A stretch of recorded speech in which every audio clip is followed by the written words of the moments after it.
బాగా వేసుకుని తిందాం. రాయే లచ్చి మంచి చికెను మటను బగారా రైస్ ఉన్నది. నువ్వేం వేసుకుంటావే? నేను మటనే వేసుకుంటా. పూలు బొక్కున్నదో ఏమంటే ఎత్తారు. ఎందుకేరే నేను ఏపిత్తపాను. ఓ అయ్యా ఇట బగారా రైస్ ఉన్ను ఆ మటన్ ఇయ్యి. కాసేపు ఆగాలమ్మా, ఇప్పుడే అన్ని అరేంజ్ చేస్తున్నాం.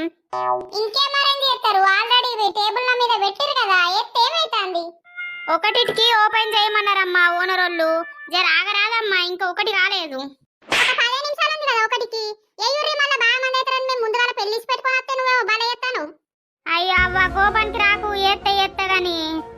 ఎయ్యి జర ఎక్కువ ముక్కలయ్యి. అయ్యో గింతంతనే కూరేసినావు, ఇంకో 2 ముక్కలే రాదు. ఓ తమ్మి గల పూలు బొక్కుంటే రాదు చూసి. ఇంత కూరలా నేను ఎక్కడైనా ఎత్తుకాలవ్వా, మీరు భలే ఉన్నారు. గంతే, మనిషికి ఒక గంటడే కూర పోర్రి, మళ్ళా నన్ను తిడతారు. నీ ఇంట్లోకే ఎత్తానవా ఏమన్నా కూర తెచ్చి? ఏమో ఇక్కడ వేయడానికి ఏమైతుంది మాకు? మేము 200 రూపాయలు కట్టినాం.